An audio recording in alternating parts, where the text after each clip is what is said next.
La Belle et la Bête de Jean Cocteau. J'ai peur que ça soit pas très facile pour moi d'avoir un discours, d'en dire quelque chose d'un tout petit peu construit, parce que c'est un film extrêmement constitutif dans ma vie. Je l'ai vu pour la première fois à 7 ans. C'était, je crois, c'était une époque où évidemment on voyait beaucoup moins de films et d'images, et on avait la télévision depuis très peu de temps. Et j'ai eu l'impression que le film est absolument entré en moi et qui me constitue. L'une des choses les plus frappantes pour moi de La Belle et la Bête, c'est que c'est un film obsédé par la question de la croyance. C'est d'ailleurs l'un des premiers cartons, enfin il y a une sorte de banc-titre au début du film avec un texte de Cocteau qui n'est que sur cette question-là, qui est vraiment à la fois sur la croyance dans l'histoire qu'il est en train de nous raconter, et dans la croyance dans les pouvoirs du cinéma de raconter au mieux cette histoire.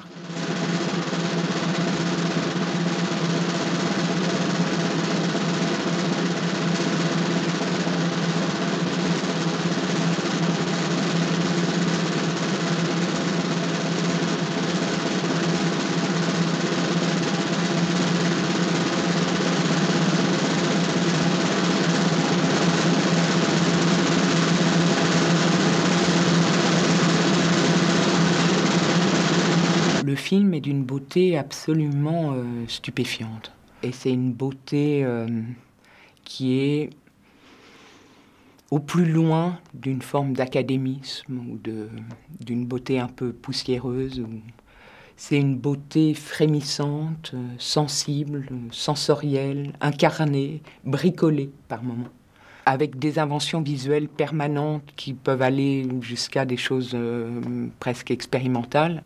Et tout ça, c'est évidemment grâce à Jean Cocteau, mais aussi à ses 2 ou 3 collaborateurs les plus décisifs sur ce film-là, et qu'on est vraiment obligé de citer. C'est Henri Alcan à l'image, qui est sans doute le plus grand chef opérateur français du XXe siècle.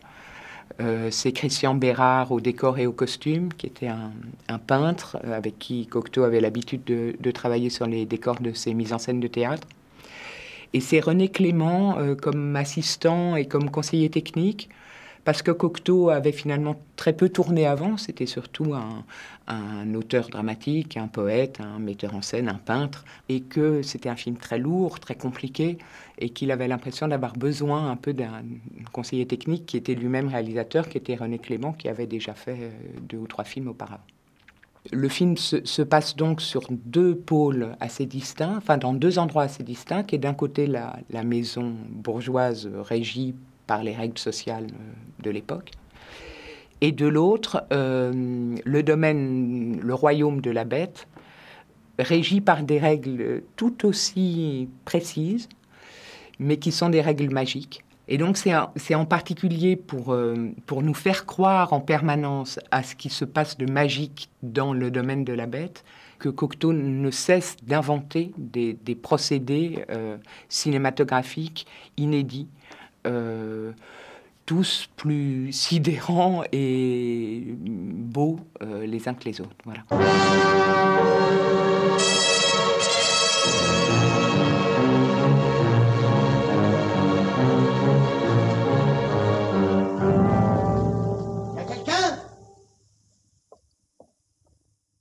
Puis on arrive dans un plan qui a dû être d'une complexité absolument folle à faire en direct à la prise de vue, qui est un plan extrêmement célèbre.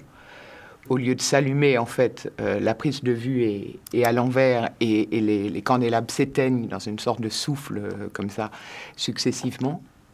Et je me demandais si les candélabres étaient eux à l'envers, mais si le comédien était à l'endroit. Et puis, à vrai dire, en revoyant le plan, je me suis aperçu que c'était à peu près impossible parce qu'il y a des superpositions et tout ça. Et à mon avis, ça veut dire qu'ils ont fait tourner le tout du plan à l'envers et que donc le comédien devait reculer au lieu d'avancer. Et le simple fait que ça soit à l'envers et que le trucage soit à vue, c'est exactement ce qui, pour moi, produit la grâce incroyable du film, quoi. Et cette chose comme ça, très frémissante, parce que On ne sait jamais exactement comment ça a été fait, mais on est sûr que ça a lieu sous nos yeux, ici et maintenant, quoi.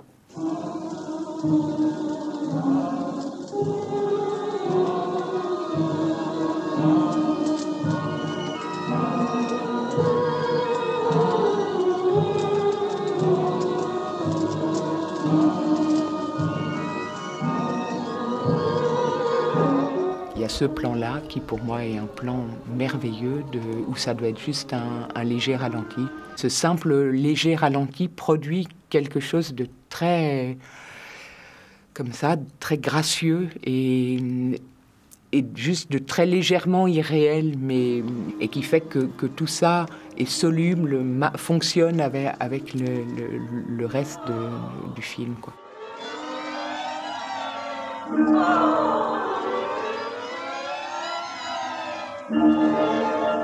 J'ai l'impression que le cinéaste avec lequel Cocteau communique le plus, en fait, au même moment, dans les années 40, à la fois par cette invention visuelle perpétuelle, permanente, plan après plan, et à la lumière, et à la machinerie, et dans des procédés de prise de vue inédits qui s'inventent pour ce film-là.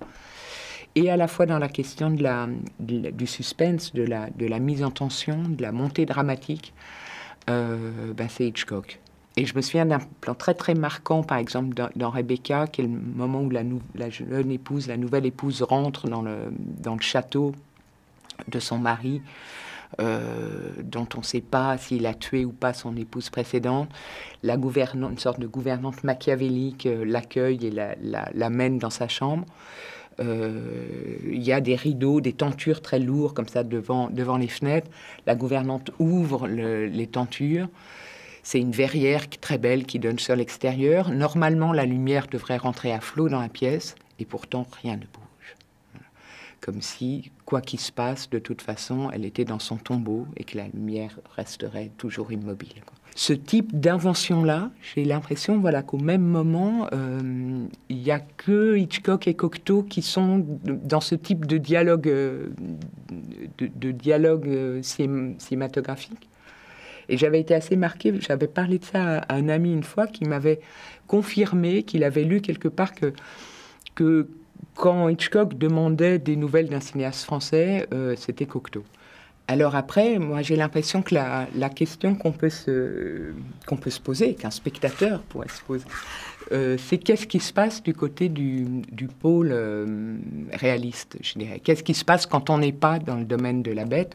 Et c'est assez stupéfiant aussi, en fait. Oh, les belles! Oh, comme elles sont belles! Dépêchons-nous! Nous allons manquer le concert! Oh, les ravissantes, les divines! Oh, les niaises! Petit laquais! Petit laquais! Petit laquais! J'adore ce plan-là parce que c'est un plan qui fait évidemment irrésistiblement penser à un plan de peau d'âne. Demi étant évidemment le grand descendant d'une certaine façon de Cocteau. C'est incroyable! Est-ce pour dormir qu'on vous paie? Je n'ai jamais rien vu de pareil.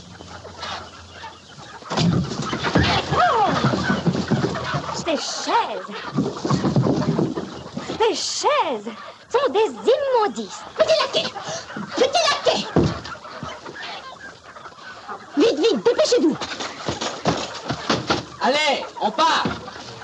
Pas sous les chaînes! La sortie du petit laquais ensommeillé, qui est une chose absolument merveilleuse. J'ai l'impression que en 5 secondes, que ce personnage, on ne l'oubliera jamais, quoi. Qu'il a un niveau d'incarnation, de saveur, quelque chose de presque érotisé, enfin, qui est de toute façon Un Bel et la Bête est un film très, très érotique par moments. Moi, ce que je trouve dingue dans cet extrait, c'est qu'on voit très bien l'espèce de vitalité du film, quoi, d'allant joyeux, d'humour, d'espièglerie. Enfin, il y a une chose très malicieuse comme ça, et en même temps d'absolue modernité de jeu. C'est en même temps très beau et très vivant tout le temps. Donc là, on a vu 2 extraits, mais en fait, on n'a jamais vu ni La Belle ni La Bête, parce que ça, j'ai envie de dire, ça se mérite. Je pense qu'il faut voir le film dans son intégralité. Bon, moi, c'est les scènes entre deux qui sont les scènes qui m'ont le plus marqué et qui, je pense, sont les plus sublimes vraiment du film. Le tout du film, d'une certaine façon, est un long processus d'apprivoisement entre La Belle d'un côté et cette bête qui a les apparences d'une bête, mais qui n'est pas qu'une bête. Et moi, je crois que si le film m'a autant marqué, c'est vraiment sur le fait d'expérimenter, pendant le temps de la projection, d'avoir aussi peur, parce que j'avais vraiment, je crois que peu de films m'ont fait aussi peur dans ma vie, mais que peu à peu, par ce processus d'apprivoisement entre La Belle et la Bête, il y ait quelque chose de l'ordre de l'acceptation de cette peur qui se dénoue. Et je voyais bien en même temps que l'endroit de cet apprivoisement, d'une certaine façon, le domaine magique du film, c'était aussi d'une certaine façon le pays du cinéma. Et je crois que le film m'a vraiment dit, va dans ce pays-là, dans le pays du cinéma, parce que dans ce pays-là, tu auras moins peur. Et c'est ce que j'ai fait.